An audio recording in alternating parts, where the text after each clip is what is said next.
Kasi ang sabi niya, nag-abroad daw kami, mayaman kami, at saka yung nag-a-abroad daw,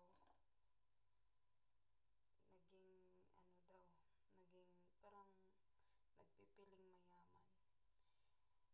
Sa akin lang po, ako hindi po ako nagpipiling mayaman. Ako po, kahit mahirap po ako, tumutulong po ako sa kapwa ko.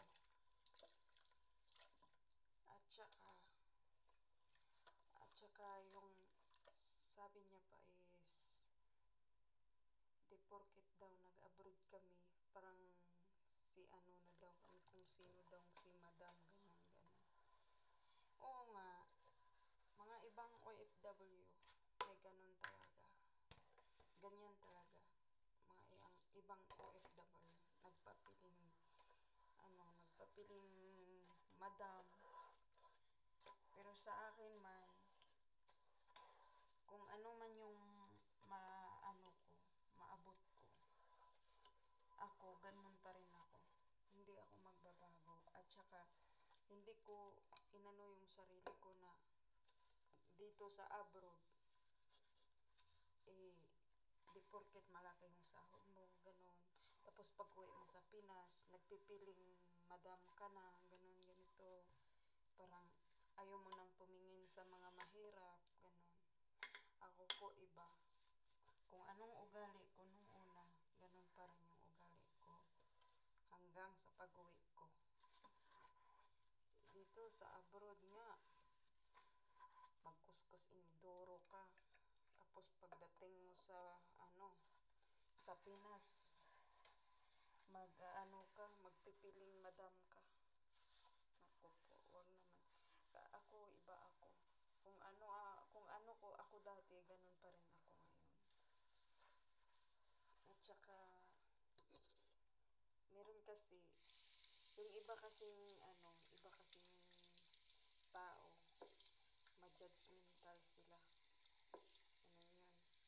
At saka rin po, yung sa taga-Pinas po, minsan nagsasabi sila, nag-a-abroad daw kami, mayaman na kami.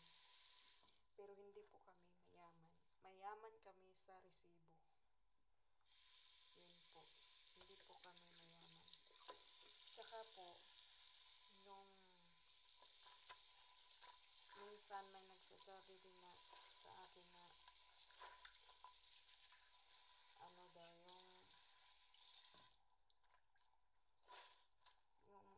yung pag nag-a-abroad daw kami dito, sabi nila marami daw kaming pera. Pag humihingi sila nagagalit, hindi mapagbigyan. Nagagalit pa, sabihin pang madamot ka. Pero hindi nila alam kung anong naranas namin dito. Ako, naranas ko nga dito. Hindi ko naranasan sa Pinas. Naranasan kong magtanim ng carrots, tanim ng potato, magtanim ng strawberry dito. Nung sa Saudi pa ako.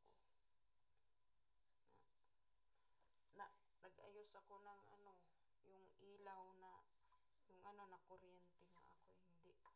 Pero, buti nga, nabuhay pa ako. Tapos yun, sasabihin ninyo na masarap buhay mag-abroad. Naku po, hindi po masarap ang pag-a-abroad. Hirap ang dadanasin mo dito sa abroad. At saka kung dito ka nga sa Middle East, hindi mo maranasan sa Pinas, mararanasan mo dito. Hindi pa ka makatapos sa isang trabaho, utusan ka naman ng amo. Kaya ganun. Kaya wag niyong sabihin na sarap buhay kami dito sa abroad. Oo nga, makita nyo kami sa social media, happy, parang walang nangyari, ganun. Maganda yung pinopost. Pero hindi nyo alam po sa kalooban po namin. Mahirap na po kami. At saka, miss namin yung mga pamilya namin. Kahit nga ako, na-miss ko yung anak ko. Hindi ko nga sa loob ng magna 9 years na, hindi po ako nakauwi ng Pinas. Kaya,